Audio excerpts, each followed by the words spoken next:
Hello, everyone, and welcome back. We are just going to give people a minute or two to kind of chime in here and dial in and connect. But we are here with the lovely Kim Gramlich and at her feet, Caber and Puma. And welcome, Kim. Thanks for being here with us. Thanks for having yeah. us. I will try to show the pups as many times as I can. As you can see, they're comatose.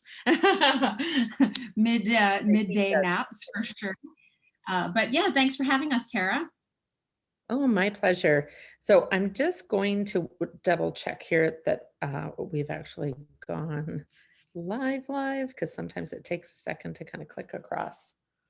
But for those of you that are joining us that haven't joined us before, this is an interactive episode, so you can ask us questions, whether you do that by clicking on the Q&A button on Zoom, or you can ask us questions in the comments on Facebook. So if you're watching us on Facebook Live, just type your comments or your questions into the comment section, and we will try and answer them. But let's start out, Kim, with tell us how you became part of the PADS family. What, for the people that don't know you, tell us a little bit about your story with PADS. Sure. So back in, I guess it started in 2009, I went to a conference in the United States and I learned about dogs in helping roles and work like victim services. And it intrigued me. And I came home and I gave myself 6 months to think about it because this was like a big commitment. And after 6 months, I said, I just got to do this. And I talked to my management at work at Delta Police and I said, hey, I want to get a dog for victim services. I think a dog could do this job really well. And they kind of were confused at first because they have humans that do this work. But we talked about the ways that dogs can help that is different than the way humans can help. And very appreciatively, they were very supportive. And so I came to PADS and I remember having a conversation with Ron. He was one of the first people I talked to, a client services manager. And I said, so this is who I am. This is where I work. This is what I do. And this is why I would like to get a dog to work with me. And I do recall Ron saying, well, we've never had a dog do that before, but I think we can make this happen. He knew that, obviously there was PADS dogs working in other helping roles. And I was fortunate after just 6 months to be placed with Caber. And so he became the first victim services dog in Canada. And he started with me in 2010. Worked with me for 9 years, retired a year and a half ago. And then I began working with Puma, who became my second dog. So again, I will show the dogs because, so there's Caber, he's the yellow lab sleeping on the blue and pink blanket there. And there's Puma, golden retriever. And I've been working with her now for a year and a half. And yeah, the rest is history. I'm involved on the board of PADS as well. And I really enjoy all the different ways that I'm engaged with the organization. Yeah. And tell us a little bit too, we're going to dive into a few things today here, but so you're on the board at PADS, but then you're also part of another organization that all of these dogs are connected to. Do you want to tell us, because I think a lot of people probably haven't heard of it yet. So yeah, absolutely. Thanks. So a few years back, myself and some others began an organization called Justice Facility Dogs Canada. What was happening is there was a number of dogs like Caber and Puma working across the country. And as the numbers grew, we started to realize that it would be really lovely if we had a way to connect handlers and organizations that were using justice facility dogs in victim services type roles, and create also some sort of expectations or standards that organizations could aspire to as they do this work, and really just promote best practices, which I think is a big part of what we wanted to talk about here today, and particularly Assistance Dogs International and accreditations and things like that. So that is really what we are promoting and encouraging, and supporting great programs all the way across the country. There's 55 plus dogs working in Canada now. So in just 11 years, the growth has been immense. that's amazing. And so, yeah, you touched on this. So this week is International Assistance Dog Week. And obviously we place a lot of different kinds of assistance dog. But it also is an opportunity for us to highlight our accreditation and our partnership with Assistance Dogs International. And so this week we're kind of talking about the different kinds of dogs we train. But I think we would be remiss if we didn't emphasize the importance of our partnership with ADI. And so ADI is the international organization that governs assistance dog schools. And so they promote best practices, they accredit schools and programs all around the world. And so there's divisions in North America and Europe and Australia, or sorry, Oceania. And so it's a really incredible network of programs. It also offers our staff opportunity to network with other schools and share knowledge and all that kind of thing. Nothing that has never been more true than during COVID, as we all had to kind of reinvent how we work and how we place dogs. And so there was lots of kind of collaboration help happening throughout COVID. But I think the other thing too, and we've had lots of conversations about this, Kim, is, you know, in the type of work that you're in, it's not uncommon for folks to be like, well, let's go get a puppy from the shelter and we'll let it play with the kids. And so we've talked a lot about this, but share with everybody why that's maybe not such a good idea, and why, or maybe more importantly, why it's a great idea to kind of have an accredited dog in those roles. Yeah, no, thank you for asking that, Tara. You know what? I think that one of the things that people are very well intentioned, and many people have very extraordinary dogs, very wonderful dogs. And in fact, some people I'm sure have pets that probably could potentially meet the same standards for behavior that Caber and Puma do. But the challenge with that, and the challenge and the importance in our work for dogs being accredited, is that we have to have sort of, in our case, a national or an international standard that we meet. And in the absence of that standard, when somebody like myself walks into court, or Crown Counsel, who is, you know, representing the government in a case and has to explain to a judge why this dog should be allowed into court, in the absence of a standard, we really have no way of sort of verifying for an official such as a judge that a dog meets this standard. And when we have, in the case of assistance dogs that are from organizations like PADS that are accredited through Assistance Dogs International, I, as a handler, am able to walk into court and I'm able to say that my dog came from PADS. It's an accredited school. An accredited school meets the following criteria, and an accredited dog at time of graduation from an accredited school also meets the following criteria. And I can verify that by directing people to go back to PADS, go back to Assistance Dogs International, learn about those standards, and so on. So it gives us a way to professionally articulate the standards that our dogs must meet and or exceed. And one of the other things that's really critical, and why it's so wonderful to be engaged with an organization like PADS and ADI School, is that PADS will not only accredit my dog and guarantee my dog meets those standards at the time of graduation, but also throughout the dog's working life. So Puma has to go through a number of public access tests over the course of her career. I should say Puma and I, because we get tested, and we have to continue to meet those standards. So there's an expectation the standard is met consistently over the course of the dog's career. And like I said, we can articulate that when we go to court to explain to a judge what those standards are. And you know what, I might just take a moment, Tara, just to say one other thing, is that what, you know, sometimes people will say, well, you know, why do the standards matter so much? Like what's a big deal if the dog is just a lovely, sweet dog, non-aggressive? Why do you need all that? The reality is that in our criminal justice system is a rather conservative one. And when I take a dog into court, I have to essentially guarantee impeccable behavior on part of that dog. My dog cannot do anything that would jeopardize the case. My dog can't do anything that would cause that the administration of justice be brought into disrepute. My dog has to have impeccable behavior.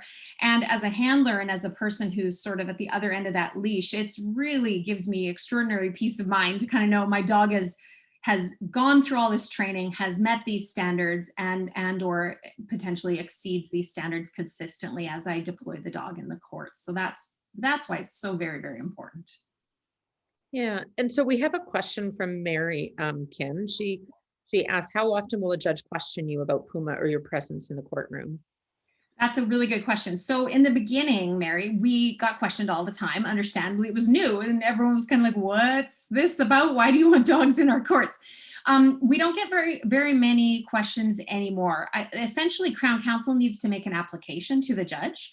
In the case of children, it is largely presumptive that an accommodation, that being a dog, or that the child can testify from a closed circuit television room or something like that, it's largely presumptive that those accommodations should be allowed for children. But in the case of adults, it's not presumptive, which means it's not a given.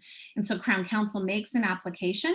And if defense counsel chooses, they can challenge that application. And if they do challenge it or choose to challenge it, then Crown Counsel may need to prove to the judge why the dog should be allowed.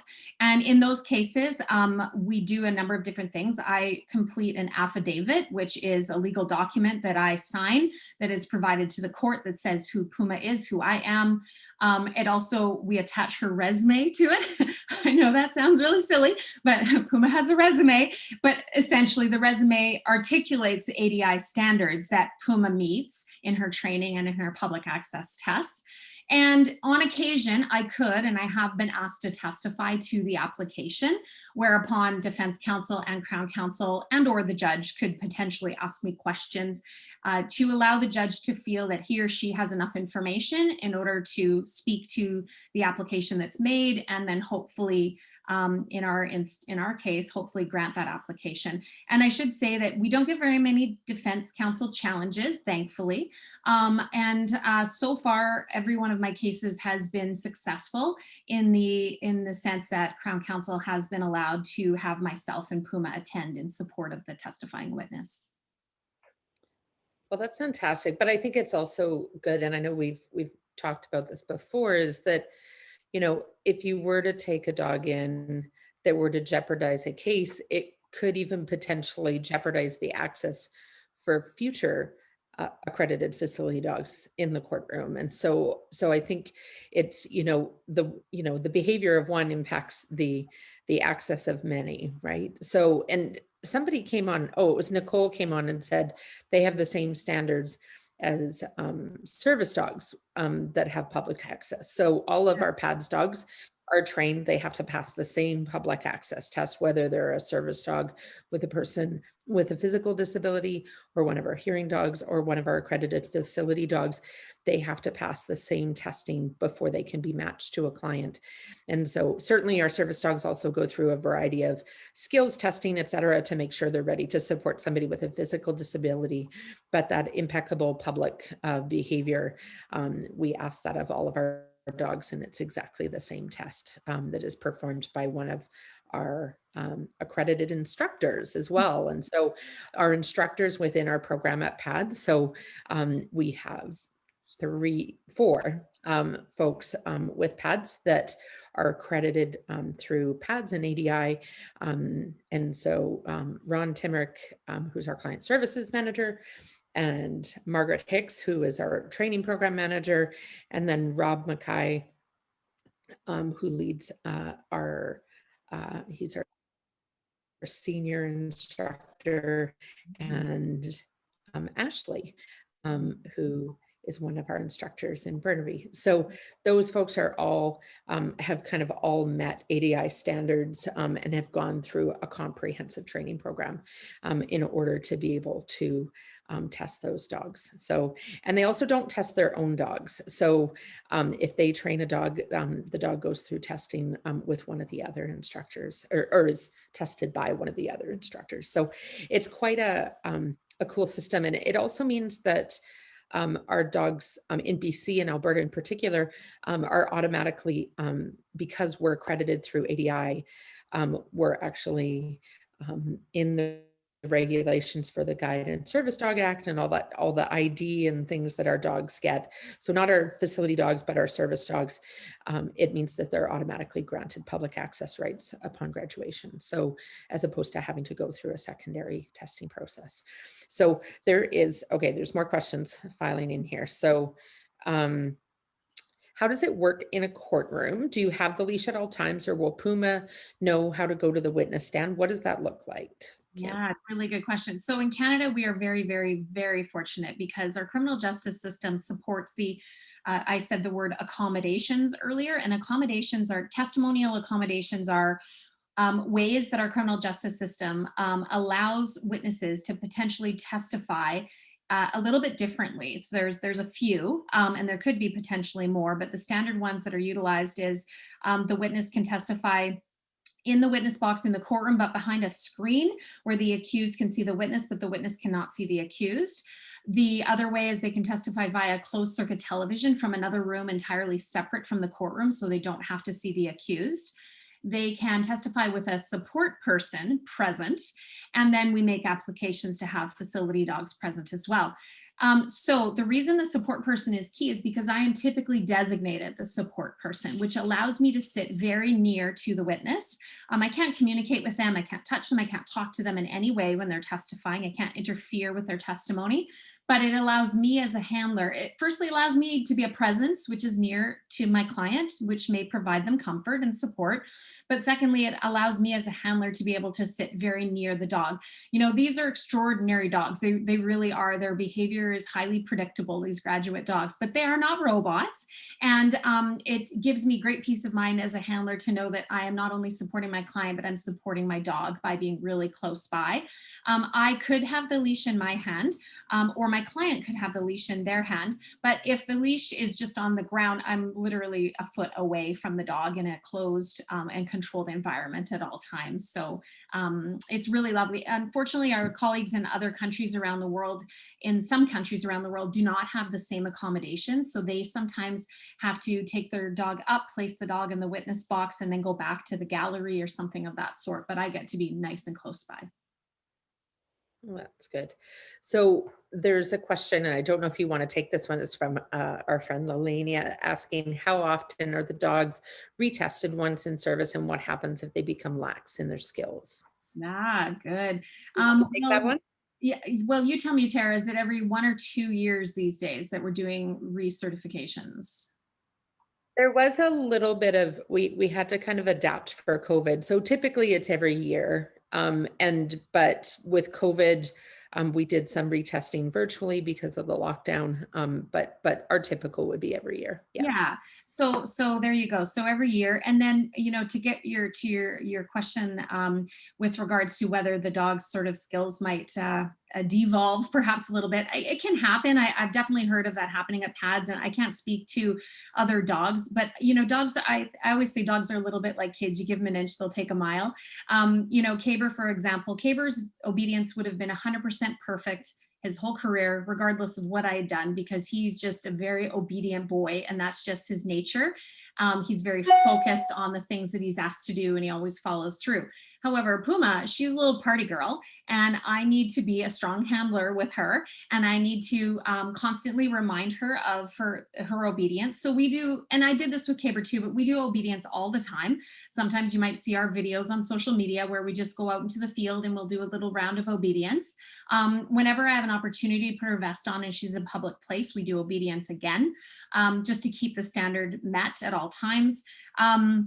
But I can tell you that one of the things that's so exceptional about pads and being associated to pads is that if I ever have any trouble with my dogs, pads will be there for me 100%. I know that there are times when handlers struggle. I know that sometimes the dogs struggle. There's a lot of different reasons why that can happen, but pads will swoop in and save the day and help us get that dog back to the place where it needs to be by supporting both the handler as well as the dog, because we're a team, and pads really supports and recognizes that. Yeah. I absolutely echo that. I know that we've talked about this. I've had some challenges with Cadence lately, not in terms of her, but she had some bad experiences, and it was just amazing the support that we got from the team in terms of kind of getting her back on track so that she wasn't feeling fearful, and so I think that's definitely one of the benefits of a program as opposed to, there are folks that can in BC, you can train your own service dog and have them certified through the government, but you're on your own for the training. You're on your own if you run into problems. So Heather's asking, in other countries, there's been complaints that the dog creates a disadvantage for defendants. Has that ever been an issue here? No, I think that I'll speak to that in a couple different ways. For one, when it comes to, the implication is there could be bias, unfair bias, for example. The dog could make a testifying victim or witness look more vulnerable, appear more vulnerable. Well, first and foremost, in judge cases where it's a judge in the courtroom, judges are supposed to be able to overcome bias, and arguably they really can. They're highly professional individuals with a great deal of training that really can suspend their bias and look at the facts of the case. And I have had cases where my dog was utilized and we received an acquittal, so a not guilty outcome. So there's no guarantee that this in any way benefits the testifying victim. And in cases of jury trials, which are far more uncommon in Canada, we don't have nearly as many. There is definitely the concern around jury bias, but I can tell you there's an article, a study done out of the UK, which effectively diminished the concerns around that, which implied that juries were no more biased than when the victim, in fact, victims look more vulnerable when they held a teddy bear than when they had a dog. We do in Canada, we do inform juries of the presence of a dog, so there's no surprise. But typically the dog is out of sight. The dog is at the foot of the testifying witness. And so we do things like keep them out of sight to minimize bias and the constant reminder of the dog's presence. And we truly have not really had a challenge with that in Canada. I know it's a strong argument in the United States, particularly in some parts of the world, but less so in Canada for sure. Yeah. Okay. Sorry, I'm just scrolling through to see if I missed. There was a whole bunch of questions all at once, and I don't want to miss anyone. Lots of people saying hello, though. Hello. Oh, and Mama Naya is watching. Nice. That's Puma. cool. Yeah. And yeah, just Sarah Blake came in and said amazing support from Pads, and Nicole says those princesses are work, just ask Walker. So yeah, Heather also wants to know, does Puma ever snore in court? Puma doesn't. She's not really much for snoring or puppy dreams. Once in a blue moon she'll have a puppy dream. Caber was, and I wouldn't say bad because I know some Pads dogs are even worse. He was middle of the road, but usually if you know your dog well, when they start to do that twitching thing where you can see that the puppy dream is forthcoming. And so you can kind of nudge them a little bit. I'm that close that I can usually reach out and just nudge the dog sort of a little bit awake so that the puppy dream stops. But there are funny stories about dogs in courtrooms where the jurors are like, what's that sound? Oh, that must be the dog. The dog is snoring, and it's been a bit humorous. But as a handler, we try to keep that at a minimum if we can. Yeah, keep them out of the deep REM sleep cycle there. Yes. All righty. Okay, well, we're getting close to the end of our time. Is there anything you wanted to share too? Because Kim, we mentioned at the beginning, you're also a board member with Pads, and oh, and somebody has just jumped on and asked about your education and training for your job. Like what does that look like for you? But if you want to kind of tackle both of those things, kind of talk about your board role and kind of the impact of being accredited for us as an organization. Yeah. So one of the things I will say, people always say, you have the coolest job. How do I get that job? And what's your education and training? That's kind of the combo of questions. And what it is important for people to know is that you're first and foremost trained as a victim support worker. That is your work first and foremost. And then you become a handler in a secondary capacity after the fact. So most people in the victim services industry have a minimum of a degree in a social science or a social work degree. And then some folks, myself and others, have master's degrees of various types. Master's degrees can be in different capacities in different disciplines. And then it's only after you get the job, so you have the education, the training, you get the job, that you then can become a handler as well. And you go to your organization and you go to Pads and you apply to get the job. But I was doing this work. I guess I've been doing this work for 26 years, and I've been a dog handler for 13 or 12 or something like that, or maybe 11 now. Anyway, so I did the work a long time before I became a handler. But to your question, Tara, about why is an ADI accreditation so important for Pads? I can say as a board member, I've been involved with Pads in lots of capacities for a lot of years. And I've had the fortune to have multiple conversations with various PAD staff, Laura, our executive director, and others about the components of an accreditation. And I just really want to emphasize, and I think this is important for the public in general to know, regardless of who you are, if you have an affiliation with PADS or if you are thinking about supporting an organization like PADS, it's really key to understand that an accreditation is an important component of all aspects of service. So for example, PADS in meeting the standards that ADI requires, we have to have obviously our financials in order. We have to have emergency plans for everything and everything that we do, and anything that we do. We have to meet standards with regards to the training of dogs. We have to meet ethical standards. This is the one that I think is one of the most important ones. We have ethical standards. So we don't use prong collars, we don't use e-collars. There are, various different training standards and ethical training standards that we have to make sure that we meet to be effective in training the dogs in an ethical way. So all combined to say that it gives us a benchmark that we have to meet and or exceed consistently. So if you, for example, were a funder of PADS, a donor to PADS, knowing that we have an ADI accreditation, I hope would give you a considerable amount of peace of mind to know that we really do meet some pretty exceptional standards, and we have to re-accredit. I think it's every 5 years. Is that right, Tara? I think it's every 5 years. So we have to resubmit this big, huge package every 5 years. I say we, like I do all the work. I don't do any other work. But PADS has to submit this really big, ugly package every few years, meet that standard. And we're pretty great, and we usually far exceed that standard too. So it is very important for organizations to be accredited. Yeah. And it's something that is ever evolving for us. So our accreditation, when we first started, we were the first school in Canada to be accredited. And but every 5 years it changes, and it's interesting because we're coming up on it again. And over the last 5 years, we've moved a lot of things to like electronic systems. And so ADI has kind of been adapting as time goes on around, what are the standards around electronic records and how they're stored, and what's the security and the servers, and all those kinds of things that weren't even a consideration 20 years ago. So it's a very cool organization that way too, that and I just look at how they've supported folks through the pandemic and built bridges and connections between different programs to kind of help support each other. There's been kind of networking, et cetera. So with trainers and with communications managers and with all sorts of different folks that are kind of trying to wrestle with this with the pandemic.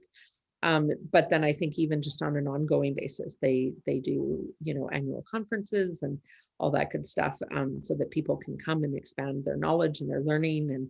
And and they also build new standards. So like our PTSD program, for example, that's a new program area for ADI. And so one of our sister schools was the first in the world to get that accreditation. So Vancouver Island Compassion Dogs was the first school to be accredited for PTSD programs. So it's neat to see how that organization's evolving as the industry evolves, and they're kind of keeping pace with what's going on. So we appreciate their support, and the education that they put on, all that good stuff. So, but we also appreciate you, Kim, and coming and joining us today. And I'm looking just to see if there's any more questions. I'm laughing. Somebody said it shows how relaxed the dogs are in court if they start falling asleep and snoring. And yes, I think, having these very resilient dogs that are so well trained, they pretty much take everything in stride. So the court is just another place they hang out. So, but Absolutely. Anything final that you want to add, Kim, before we sign off here?